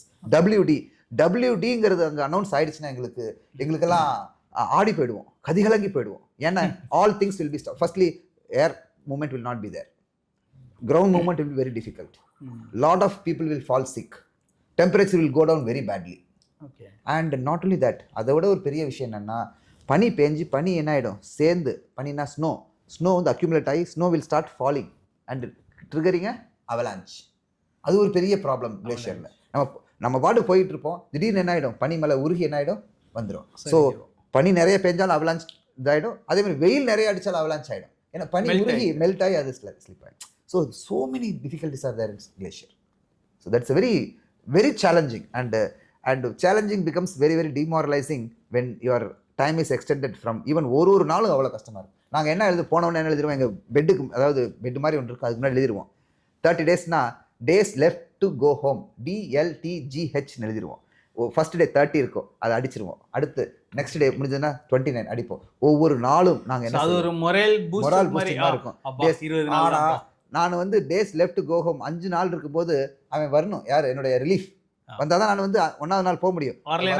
திருப்பி என்ன ஆயிடுச்சு, இன்னொரு காலண்டரை போட சொல்லிட்டாங்க. எங்கள் கமாண்டிங் ஆஃபீஸர் சொல்கிறாரு, தம்பி நீங்கள் இன்னொரு காலண்டர் அப்படியே ஒரு ஃபோட்டோ காப்பி எடுத்து அதை போடுங்கன்ட்டார். அப்படியே எவ்வளோ மொரால் டவுன் ஆயிடுச்சு தெரியுங்களா எனக்கு. Yes, very but that's how life is all part of that's where we have signed that we will go anywhere and everywhere, then there is no looking back. That's what Indian Army is all about, isn't it? Yes. Okay, fine. Sir, இப்போது நீங்கள் வந்து உங்களோட service டென்யூரில் உங்களோட experience in மிலிட்ரியில் like இப்போ terrorist இந்த மாதிரி நிறைய பண்ணுறாங்க, நிறைய இன்ஹியூமேன் இதெல்லாம் இருக்கு இல்லைங்களா திங்ஸ் இருக்கு. நீங்கள் பார்த்த ரொம்ப மாதிரி ஒரு அருவருக்கத்தக்க ஒரு இன்ஹியூமேன் திங் விச் திஸ் டெரரிஸ்ட் அவங்க பண்ணின ஒரு விஷயம் ஏதாவது நரேட் பண்ண முடியுமா சார்? பேசிக்கலி ஒரு தீவிரவாதி என்னென்னா பல நேரங்களில் பல ரூபத்தில் இருப்பான். அவனுடைய சிங்கிள் பாயிண்ட் எஜெண்டா என்னென்னா எப்படியாவது தன்னை காப்பாற்றிக்கணுங்கிறது. ஸோ அந்த காப்பாற்றிக்கணும்னு வரும்போது அதுக்கு தடையாக இருக்கிற எதாக இருந்தாலும் அதை உடச்சிட்டு போவான். ஏன்னா ஒரு பக்கம் நாங்கள் வந்து தீவிரவாதி என்ன செய்கிறோம், ஹண்ட் பண்ணுறோம். இன்னொரு பக்கம் அவன் வந்து எங்களை தப்பிச்சு ஓட பார்க்குறான். இல்லாட்டி நாங்கள் அமைதியாக இருக்கும்போது அவன் எங்களுக்கு வந்து என்ன செய்கிறான், டிஸ்டர்ப் பண்ணுறான். இந்த 2 பாயிண்ட்லேயும் அவனுடைய நோக்கம் சக்ஸஸ் ஆகாமல் யாராவது இருந்தாங்கன்னா அவங்கள வந்து மிக கொடூரமாக அவன் டீல் பண்ணுறான். அப்படி டீல் பண்ணும்போது அவன் ரொம்ப சிம்பிளாக டீல் பண்ணுறது, ஆளை ஷூட் பண்ணுறது தான் சிம்பிளாக டீல் பண்ணுறது. ஆனால் அவன் அவனுக்கு எவ்வளோக்குள்ள கொடூரமாகுதோ அவ்வளோக்குள்ள வந்து அவனுடைய மெத்தட் ஆஃப் கில்லிங் இருக்கு இல்லைங்களா, அது ரொம்ப மோசமாகும். One of the very common method of killing is வயிறு அறுத்து விட்டுருவாங்க. அமரனில் கூட காட்டியிருக்காங்கன்னு நினைக்கிறேன், வயிறு அறுத்து விட்டுருவாங்க. இப்போ ஏதாவது ஒரு தீவிரவாதியை பற்றி ஆர்மிக்கு சொல்லி கொடுத்தாருன்னா அந்த சொல்லி கொடுத்தவனை வந்து என்ன செஞ்சாலும் வயிறு அறுத்து விட்டுருவான். வயிறு அறுத்து விட்டு வில்லேஜ் வெளியே அனுப்பிச்சிருவாங்க, விட்டுருவாங்க. அவன் துடிச்சு செத்து போயிடுவான். இந்த மாதிரி தட் இஸ் இது வந்து ஆர்மிக்கு தீவிரவாதத்தை பற்றி சொல்கிறவங்களுக்கு உள்ள கதி. இந்த பக்கம் இந்தியன் ஆர்மி வந்து ஒரு ஸ்டாண்டர்ட் பாலிசி வச்சுருக்கிறோம். நம்ம எந்த ரூபத்துலேயும் அவன்கிட்ட மாட்டக்கூடாது. அவன்கிட்ட மாற்றதாக இருந்தால் கடைசி புல்லட் வரலும் நம்ம என்ன செய்யணும், அவன் கூட சண்டை போடணும்னு. ஸோ அதனால் வந்து ஜென்ரலி என்னுடைய எக்ஸ்பீரியன்ஸில் except in Kargil which I haven't been in Kargil, except in Kargil Saurabh காலியாவுக்கு அவங்க டீமுக்கு ரொம்ப மோசமாக ஒன்று நடந்தது. பட் என்னோட எக்ஸ்பீரியன்ஸில் அந்த 2.5 வருஷம் காஷ்மீரில் இருந்தேன். மற்றபடி அப்பப்போ various road opening duties and various staff duties, various higher head quarter டியூட்டிஸில் காஷ்மீர் இருந்தப்போ அந்த மாதிரி எனக்கு ஒரு எக்ஸ்பீரியன்ஸ் இல்லை. ஏன்னா எங்களுடைய டீமோ எங்களுடைய குரூப்போ எதுவுமே தீவிரவாதிக்கிட்ட மாட்டல. ஐ மீன் அவங்களுடைய டாமினேஷனை வரல, அது நான் பார்க்கல. பட் கேள்விப்பட்டிருக்கிறேன் என்னென்னா இந்த வயிறு அறுக்கிறது அது ஒரு மோசமான ஒரு இது. மற்றபடி காஷ்மீரி மிலிட்டன்ஸ் வந்து தலையை வெட்ட மாட்டேங்கிறாங்க, they don't do it. But ஆனால் ஐஎஸ் தீவிரவாதிகள் வந்து தலையை வெட்டுறாங்க. தலையை வெட்டி வீடியோ எடுக்கிறது அவங்களுடைய ஒவ்வொரு தீவிரவாதத்துக்கு ஒவ்வொரு விதமான என்ன இருக்கும், ஒரு ஒரு பேட்டர்ன் இருக்கும். ஐஎஸ் வந்து ஜென்ரலி தலையை வெட்டுவாங்க, காஷ்மீரி மிலிட்டன்ஸ் வந்து வயிறு அறுக்கிறான். எனக்கு அது இந்த பக்கம் பார்த்தோம்னா நாகா மிலிட்டன்ஸ் என்ன செய்வாங்க, அவங்க வந்து அவன் வந்து என்ன செய்வான், உடம்புல இதை குத்துவான், நம்ம ஸ்பியர் இருக்குல்ல அதை குத்துவான், அது ஸ்பியர். அவங்க நாகா மிலிட்டன்ஸ் இந்த மாதிரி ஒவ்வொருத்தங்களுடைய ஒரு பேட்டர்ன் இருக்குது. இந்த மாதிரி இம்பேலிங்கிறது நாகாஸ் அது மாதிரி செய்வாங்க. இன்னும் சொல்ல போனோம்னா சில நுணுக்கமான தீவிரவாதிகள் என்ன செய்வாங்க, நம்ம ஆளை க்ளோஸ் பண்ணி அவன் இதில் பூபி ட்ராப் பண்ணிடுவான். அவனோட கையை மூடி வச்சிருக்க உள்ளுக்கு இது வச்சுருப்பான், என்ன வச்சுருவான், குண்டு வச்சுருவான், வெடிகுண்டுகளை. நம்ம பாட்டு எடுத்தோன்னு வெடிச்சிடும், அங்கே 2 பேர் செத்து போயிடுவாங்க. இந்த மாதிரி அந்த மாதிரிலாம் நுணுக்கமான ஒரு விஷயம் இதெல்லாம் பார்த்துருக்குறோம். பட் ஆனால் என்னுடைய எக்ஸ்பீரியன்ஸில் அது வந்து நான் I didn't get in to direct கிடையாது. சார் இன்னொரு கொஷின், இப்போ ஜென்ரலாக இராணுவத்தை உள்ளே இறக்குறாங்க. இப்போ டிஸ்ட்ரிக்ட் அட்மினிஸ்ட்ரேஷன்லேயே சில நேரம் என்னன்னா மிலிட்ரி உள்ளே வந்துருச்சு, டிஸ்ட்ரிக்ட் அட்மினிஸ்ட்ரேஷனில் மிலிட்ரி வருது அப்படின்னு சொல்லுவாங்க. லைக் அந்த மாதிரி சினாரியோ அது எப்படி சார், அந்த ரெக்வஸ்ட் எங்கேருந்து வரும்? இப்போ ஒரு டிஸ்ட்ரிக்டில் வந்துட்டு மிலிட்ரி கண்ட்ரோலில் எடுக்கிறாங்க ஒரு டிஸ்ட்ரிக்டை. இப்போ ஜென்ரலாக டிஸ்ட்ரிக்ட் வந்து டிஸ்ட்ரிக்ட் கலெக்டர் தான் ஹெட்டு.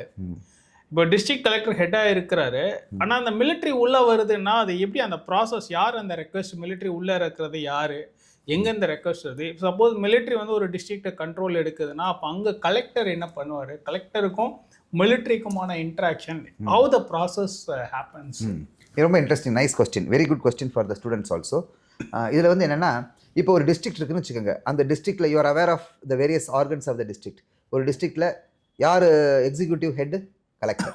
அவருக்கு கீழே யார் இருக்கிறாங்க, டிஆர்ஓ இருக்கிறாரு, தாசில்தார்ஸ் இருக்கிறாங்க, அண்ட் ஒரு செட்டப் இருக்குது. This is executive part. டிஸ்ட்ரிக்டில் லெஜிஸ்லேட்டிவ் பார்ட் யார், எம்எல்ஏ டிஸ்ட்ரிக்டில் இருப்பாங்க கான்ஸ்டியூன்சியில், அண்ட் 1 or 2 எம்பிஸ் இருப்பாங்க. அண்ட் அது இல்லாமல் லோக்கல் பாடிஸில் என்ன இருப்பாங்க, கவுன்சிலர்ஸ் அண்ட் மெம்பர்ஸ் இருப்பாங்க, பஞ்சாயத்து யூனியனில் இருப்பாங்க அவங்கெல்லாம். இது அண்ட் ஜுடிஷியரி என்னது, sessions court, district court, civil court and criminal courts இருக்கும். ஸோ இது இப்படி ஓடிட்டு இருக்குது. இது டிஸ்ட்ரிக்டினுடைய செட்டப். பட் என்னதான் இருந்தாலும் ஃபைனல் அத்தாரிட்டி யார், கலெக்டர். ஆனால் இந்த 3 செட்டப்பையும் வச்சு அந்த டிஸ்ட்ரிக்டினுடைய ஆக்டிவிட்டியை கண்ட்ரோல் பண்ணுறது இதனுடைய லீடர்ஸினுடைய வேலை. இது ஃபெயில் ஆனால் கலெக்டர் என்ன செய்வார், சூப்பரிண்டென்டென்ட் ஆஃப் போலீஸை கூப்பிடுவார். டிஸ்ட்ரிக்டில் ஒரு சூப்பரிண்டென்டென்ட் ஆஃப் போலீஸ் இருப்பாங்க, எஸ்பி, ஆர் பெரிய டிஸ்ட்ரிக்டில் SSP, senior superintendent of police. Senior superintendent of police is almost equal to lieutenant colonel. Okay ஆச்சுங்களா? அவங்கள கூப்பிடுவாங்க. யாரை கூப்பிடுவாங்க, கூப்பிட்டு அவங்கள்ட்ட சொல்லுவாங்க, இந்த மாதிரிப்பா இந்த டிஸ்ட்ரிக்டில், for example let us take the example of டூட்டுக்கோரியனில் வந்து இந்த மாதிரி நம்ம ஒரு ஃபேக்ட்ரி போட்டிருக்கிறோம். அந்த ஃபேக்ட்ரியில் பொல்யூஷனால் என்ன வருது, ப்ராப்ளம்ஸ் வருது. அந்த ப்ராப்ளம்ஸை மக்கள் என்ன செய்கிறாங்க, அஜிடேட் பண்ணுறாங்க, அதை சரி பண்ண அப்படின்னு. இந்த சூப்பரிண்டென்டென்ட் ஆஃப் போலீஸ் என்ன செய்வார், அவர்கிட்ட இருக்கிற law and order, crime and intelligence, அந்த 3 ஆர்ம்ஸை வச்சு 3 விங்ஸை வச்சு என்ன செய்வார், அதை அந்த கலவரத்தை கண்ட்ரோல் பண்ண பார்ப்பார். இதுலேயே 99.9% கலவரங்கள் என்ன ஆகிடுது, இந்தியாவில் கண்ட்ரோல் ஆகிடும். ஆனால் அதுக்கு மிஞ்சி போச்சுன்னா அவர் சொல்லுவார், சார் எனக்கு வந்து என்ன வேணும், ரீஎன்ஃபோர்ஸ்மெண்ட் வேணும் அப்படின்னு கேட்பார் கலெக்டர்கிட்ட. உடனே கலெக்டர் என்ன செய்வார், பிரின்சிபல் செக்ரட்டரி, ஸ்டேட்டில் இருக்கிற சீஃப் செக்ரட்டரியா பிரின்சிபல் செக்ரட்டரி இருப்பாங்கல்ல, அவங்க ஹோம் செக்ரட்டரிட்ட என்ன செய்வாங்க, கேட்பாங்க, இந்த மாதிரி எனக்கு சார் ரீஎன்ஃபோர்ஸ்மெண்ட் வேணும். ஸோ தூத்துக்குடியில் ப்ராப்ளம்னா உடனே பக்கத்தில் இருக்கிற கன்னியாகுமரி டிஸ்ட்ரிக்ட், இந்த பக்கம் விருதுநகர் டிஸ்ட்ரிக்ட், இந்த பக்கம் மதுரை டிஸ்ட்ரிக்ட்லேருந்து ரீஎன்ஃபோர்ஸ்மெண்ட் போகும். ரீஎன்ஃபோர்ஸ்மெண்ட்லையும் அது செட்டில் ஆகலைன்னா then he will give a reinforcement. Sorry for interruption sir. Reinforcement na like police எல்லாமே police தான். இதுவரையும் police இதெல்லாம் police. இதுவும் setup ஆகலன்னா then he will ask another requisition for armed police, state armed police. district collector வந்து state chief secretary க்கு request கொடுப்பாரு armed police. So state armed police வந்துரும். State armed police வரும்போது அவங்ககிட்ட என்ன இருக்கும்? துப்பாக்கி இருக்கும். துப்பாக்கி ஸ்டேட் ஆர்ம்டு போலீஸ்னா அகைன் மிலிட்டரி. இல்லையே, நம்ம every state has got a normal police and armed police. Oh, state armed police இருக்குது. அதெல்லாம் ஜென்ரலி வெளியே காட்டவே மாட்டாங்க. அவங்க ட்ரைனிங்கில் இருப்பாங்க, இல்லாட்டி பாசறையில் இருப்பாங்க ஸ்டேட் ஆர்ம்டு போலீஸ். ஓகேங்களா? இந்த ஸ்டேட் ஆர்ம்டு போலீஸ் வந்து அவன் ஃப்ளாக் மார்ச் பண்ணுவான், எல்லாம் செய்வான். அது வந்து அதனால் அவன் என்ன செய்வான், மேபி கண்ணீர் புகை போகிற இந்த மாதிரி செய்வாங்க. சரி, அதுலேயும் சில கலவரங்கள் கண்ட்ரோல் ஆகாது. ஏன்னா இப்போ சாதாரண அஜிடேஷனாக இருந்தால் கண்ட்ரோல் ஆகிடும். ஆனால் வெளிநாட்டினுடைய சப்போர்ட் இருந்தால் கண்ட்ரோல் ஆகாது. ஓகே ஆச்சுங்களா? இப்போ காஷ்மீர் எடுத்துக்கிட்டா அதுவும் செட்டப் ஆகலைன்னா then the state government will ask the central government for central armed police, CAPF, central armed police force. அதில் தானே இந்த அதில் தான் CRPF வரும். If it is totally a open area, it will be CRPF, Central Reserve Police Force. அது இல்லாமல் if it is industrial complex இருந்ததுன்னா CISF, Central Industrial CISF, Security Force. இந்த மாதிரி if it is border இருந்ததுன்னா ITBP or BSF or சாஸ்திரேஸ் மாதிரி. So இவங்க வருவாங்க. இவங்களும் கண்ட்ரோல் பண்ண முடியல அப்படின்னம்னா then the district collector will sign a requisition, ஒரு ரிக்வெஸ்ட் கொடுப்பார். யாருக்கு? மேஜிஸ்ட்ரேட்டுக்கு, ஜுடிஷியல் மேஜிஸ்ட்ரேட்டுக்கு, டிஎம் டிஸ்ட்ரிக்ட் மேஜிஸ்ட்ரேட்டுக்கு ரெக்விசிஷன் கொடுத்து. ஜெனரலாக டிஸ்ட்ரிக்ட் கலெக்டர் டிஎம் நம்ம ஊரில் சேமாக வைக்கிறாங்க. நார்த்தில் என்ன செய்வாங்க, டிஎம் தனியாக இருக்கும், டிஸ்ட்ரிக்ட் தனியாக 2 பேர் தனியாக இருக்கும். நார்த் ஏன்னா நான் மீரட்டில் ஃபஸ்ட்டு செகண்ட் லெஃப்டினண்டாக இருந்தப்போ நாங்கள் இந்த மாதிரி ஒரு இதுக்கு போயிருந்தோம். அதுக்கு அவங்க என்ன சொன்னாங்க, நீங்கள் ஃப்ளாக் மார்ச் பண்ணுங்கன்னு சொல்லி கேட்டிருந்தாங்க. ஸோ ஃப்ளாக் மார்ச் உடனே என்ன செய்வோம் நாங்கள், ஃப்ளாக் மார்ச்சுக்கு எங்களுடைய காலம், there is something called military column. ஒரு காலம் இஸ் ஈக்குவல் டு ஒரு கம்பெனி. ஒரு கம்பெனியில் 135 பேர், ஒரு major, 2 captain, 3 JCOs, junior commissioned officer, sub inspector level, and then ஒரு 3 பிளட்டூன், ஒரு ஹெட் குவார்ட்டர். இதெல்லாம் சேர்த்து ஒரு காலம் பாங்க. ஒரு பிளட்டூன் 36 பேர், 3 பிளட்டூன் எத்தனை வருது? 108. மீதிக்கு ஒரு 20 பேர் ஹெட் குவார்ட்டர். எல்லாம் சேர்ந்து நாங்கள்லாம் போய் என்ன செய்வோம், flag march, that is called flag march போடுவோம். அமைதியை காக்கவும் 3 லாங்குவேஜில், இங்கிலீஷ் எழுதுவோம், ஹிந்தியில் எழுதுவோம், லோக்கல் லாங்குவேஜ் எழுதுவோம். அமைதியை காக்கவும் ஃப்ளாக் மார்ச். அந்த ஃப்ளாக் மார்ச் என்னென்னா நம்மளுடைய ஸ்ட்ரென்த்தை காட்டுறது. கலவர பகுதியில் சப்போஸ் இதில் வந்து சென்னையிலேயே ஒரு கலவரமான இடத்துல வந்துச்சுன்னா அந்த கலவர பகுதி த்ரூ ஃப்ளாக் மார்ச் பண்ணுவோம்.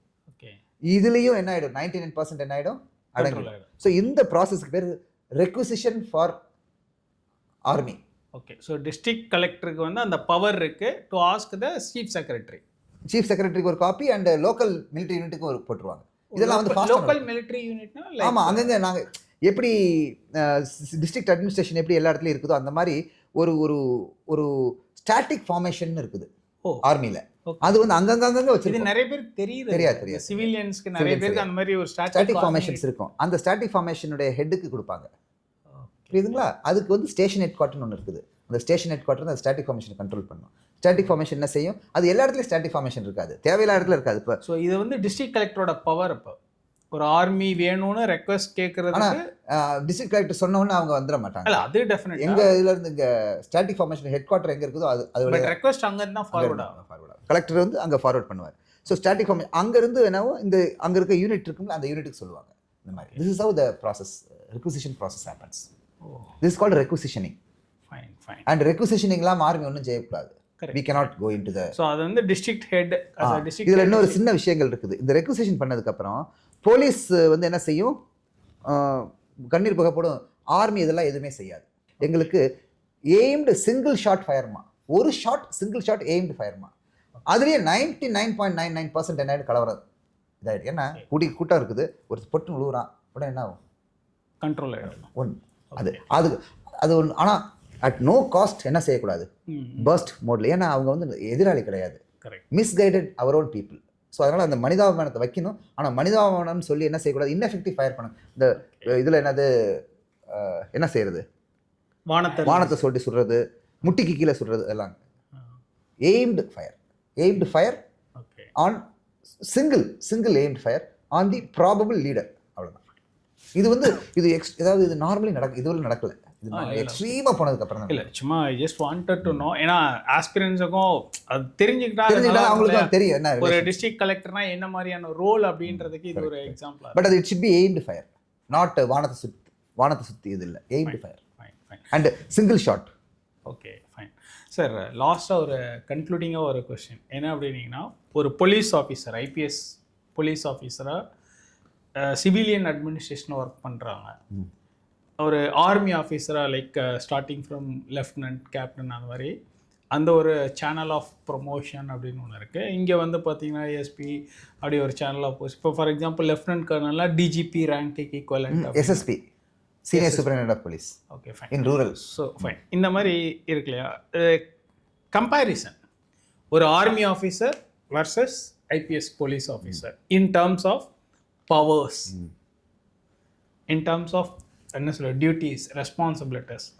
பேசிக்கலி போலீஸ் ஆஃபீஸர்ஸ்னுடைய ரேங்க் எப்படின்னா ஃபஸ்ட்டு போலீஸ் ஆஃபீஸர் வந்து ப்ரொபேஷனரி போலீஸ் ஆஃபீஸராக வருவார். அதுக்கப்புறம் அவர் என்ன செய்வார், டிஎஸ்பியாக டெப்டி சூப்பரிண்டென்டென்ட் ஆஃப் போலீஸாக வருவார். அதுக்கப்புறம் எஸ்பி சூப்பரிண்டென்டென்ட் ஆஃப் போலீஸாக இருப்பார். அதுக்கப்புறம் சீனியர் சூப்பரிண்டென்டென்ட் ஆஃப் போலீஸ் எஸ்எஸ்பியாக இருப்பார். அதுக்கப்புறம் டிஐஜி, அதுக்கப்புறம் ஏடிஜி அண்டு டிஜி, இப்படி தான் போகும் அது. இப்போ வந்து எப்படின்னம்னா ப்ரொபேஷனரி ஆஃபீஸர் வந்து லெஃப்டினன்ட் அந்த range, district superintendent of police டிஎஸ்பிங்கிறவர் வந்து நம்ம கேப்டன் ரேஞ்சு, இன்னும் கொஞ்சம் சூப்பரிண்டென்டென்ட் ஆஃப் போலீஸ்ங்கிறது எஸ்பிங்கிறது வந்து major range. And senior superintendent of police is equal to lieutenant colonel. And DIG and brigadier, அது ரெண்டு கர்னல் பிரிகேடியர் டிஐஜி வருது. அதுக்கப்புறம் டிஜி அது வந்து மேஜர் ஜென்ரல் அந்த ரேஞ்ச் அது மாதிரி போகுது. அதுக்கு மேலே ஒன்றும் கிடையாது. அதுக்கு மேலே வந்து there is no scope here. And ஒரு லெஃப்டினன்ட் ஜெனரல் லெவல் அதுக்கு கீழே தான் இருக்கிறாங்க எல்லாருமே. So this is the rank structure hierarchy.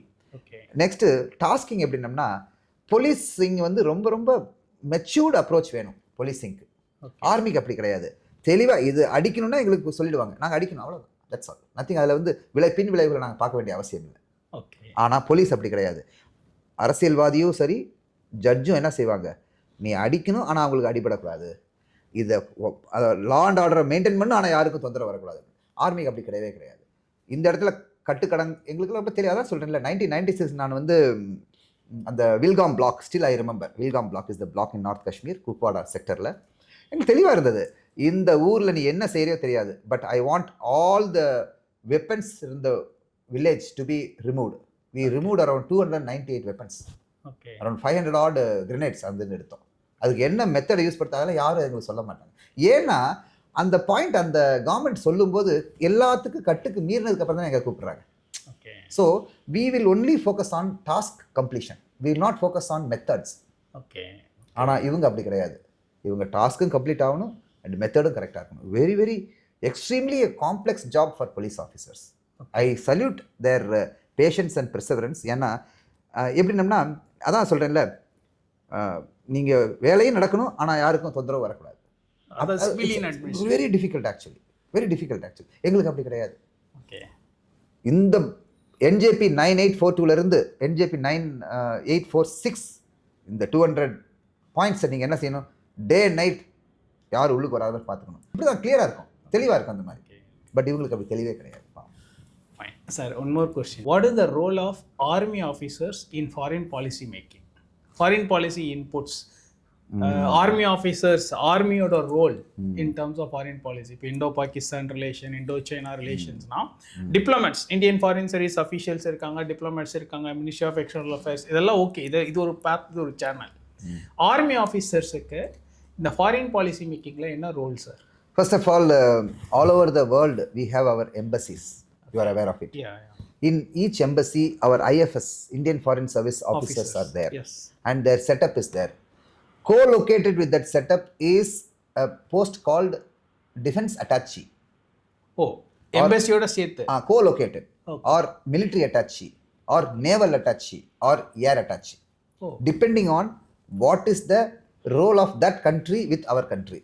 Okay. For example, in case of Nepal, we have a MA, military attaché. Oh, Nepal. Embassy-oda. Embassy. Nepal Kathmandu military attaché. Okay. In case of Vietnam, we have a defense attaché. Okay. Defense attaché-க்கு military attaché-க்கு என்ன sir? Defense attaché வந்து ஆர்மியும் சில நேரத்தில் இருக்கலாம், நேவியும் சில நேரத்தில் இருக்கலாம், air force இருக்கலாம். Depending on suppose if South China சீனுடைய பாலிசி இஷ்யூஸ் நிறைய வந்ததுன்னா then we would like to place a naval officer there. Okay. இப்போ ரஷ்யாவில் என்ன இருக்கிறாங்க, நேவல் அட்டாச்சி. ஓகே. ரஷ்யாவில் வந்து நேவல் அட்டாச்சி இருக்கிறாங்க. ஏன்னா ரஷ்யன்ஸ் வந்து we have procured large amount of naval equipments. We also have procured. சில இடங்களில் ஏர் அட்டாச்சி இருக்கிறாங்க. ஓகே. ஸோ இந்த மாதிரி. So these people act as a censors or pulse forming people for the foreign policy. இது ஒரு முக்கியமான விஷயம். Second, senior military officers well versed in strategy, well versed in tactics, well versed in geopolitical affairs, keep as or take the role of think tanks and sounding board. Okay. அதை வச்சு என்ன செய்வோம், government என்ன செய்யும்? Correct. They will. So for example அந்த IDSA இல்ல sir, IDSA, Manohar many Manohar Parrikar Institute, many occasions what the army officers or senior army defense officers assess and give out their assessment is generally taken by the governments of the day, and then they are implemented through diplomacy. Okay. So because we have a wide knowledge about the geopolitics and the strategical aspects, and we have been trained to analyze, analytically we don't go by impulses, or we don't go by sentiments and other things. We will list out what is the factors, SWOT analysis. So you are emotionally neutral. We are neutral about that, and then we will be doing that. So large number of cases the defense analysts give a very nuanced and crystal clear inputs to the government of the day, and it is generally taken. That is there. So fine sir, ரொம்ப happy. நீங்கள் நிறைய questions நல்லாவே பயங்கரமாக கிளாரிட்டியோட answer பண்ணீங்க. In fact civil services ஆஸ்பிரன்ஸுக்கு IPS, IAS, IFS ஆகணும்னு நினைக்கிற ஆஸ்பிரன்ஸுக்குமே இதன் மூலமாக என்னென்னா அந்த ஆர்மியோட role in sync with civilian administration அப்படிங்கிறது எவ்வளோ இம்பார்ட்டண்ட் அப்படிங்கிறது இந்த டிஸ்கஷனில் தெரிஞ்சது. அண்ட் அஃப்கோர்ஸ் ஒரு army officer versus civilian officer அப்படிங்கிற மாதிரி ஒரு கம்பேரிசனே நம்மளோட இந்த ஒரு சேட் ஷோன்னு சொல்கிறதா இல்லை ஃபார்மல் இன்டர்வியூன்னு சொல்கிறதா தெரியல, இது ஒரு ரொம்ப இன்ஃபார்மலான ஒரு சேட் மாதிரி தான் இருந்தது. ஸோ இந்த சேட்டில் வந்து அந்த ஒரு கம்பேரிசன் ஈஸியாகவே ரொம்ப கிளியராக இருந்தது. ஸோ இது மாதிரி இன்னும் நிறைய விஷயங்கள் இன் ஃபியூச்சர் ஆல்சோ நம்ம நிறைய டிஸ்கஸ் பண்ணலாம் சார். ஸ்பெசிஃபிக்காக என்ன இன்டர்னல் செக்யூரிட்டி நிறைய டைமென்ஷன்ஸ் பேசுறதுக்கு நிறைய இருக்கு, பட் எல்லாத்தையும் இன்னைக்கே பேசிட முடியாது இல்லைங்களா? ஸோ இன்னைக்கு இந்த இடத்துல நம்ம வந்து முடிக்கலாம் sir. But again we will be continuing. இன்னும் நிறைய டைமென்ஷன்ஸ் இருக்கு இன்டர்னல் செக்யூரிட்டி. ஈவன் சப்ஜெக்டாகவே பார்த்தீங்கன்னா சிவில் சர்வீசஸ் எக்ஸாமில் மெயின்ஸில் GS தெரியல இன்டர்னல் செக்யூரிட்டின்னு தனியாகவே ஒரு பெரிய டாப்பிக்கே இருக்குது. மேபி அதுலேயுமே நம்ம நிறைய டாபிக்ஸை பிக் பண்ணிட்டு ஒரு டைமென்ஷனாக கூட we can have kind of interaction. ரொம்ப ஃபார்மலாகவே இன்னும் கொஞ்சம் ஃபார்மலாக, இது கொஞ்சம் இன்ஃபார்மலாக இருந்தது, இன்னும் கொஞ்சம் ஃபார்மலாக தியரிட்டிக்கலாகவே நிறைய இன்ட்ராக்ஷன் நம்ம பிளான் பண்ணலாம் sir. Thank you. This is the face of the Indian Army. நான் வந்து பொலிட்டிக்கல் சயின்ஸ் பேக்ரவுண்ட் எதுவுமே இல்லாமல் சார் கிட்ட தான் வந்து ஃபுல்லாகவே கற்றுக்கிட்டது. அவங்க வந்து கரெக்ட் பண்ணி இது இப்படி பண்ணணும் அப்படி பண்ணும்போது எனக்கு basic idea of political science வந்து உள்ளே வந்தது. ஏன்னா அது ரொம்ப முக்கியம், பேசிக்ஸ் வந்து கரெக்டான இடத்துல கரெக்டாக படிக்கிறது அப்படிங்கிறது. ஸோ அந்த வகையில் எனக்கு பேசிக்ஸ் வந்து இங்கே இந்த ரொம்ப நல்லா கற்றுக்கிது சார். உங்களோட பொலிட்டிக்கல் சயின்ஸ் ஸ்கோர் எவ்வளோ? I forgot. நீ சொன்னீங்க பட் ஐ 286. O great. தெரியல, தெரிஞ்சால் ப்ரொமோட் பண்ணியிருக்கலாமே. இல்லை எனக்கு ஞாபகமே இல்லை உங்கள் ஸ்கோர் ஞாபகம் இல்லை. 286ங்கிறது ரொம்ப சூப்பர் ஸ்கோர் இல்லை, one of the best scores. 286ங்கிறது ரியலி குட் ஸ்கோர் இல்லையா?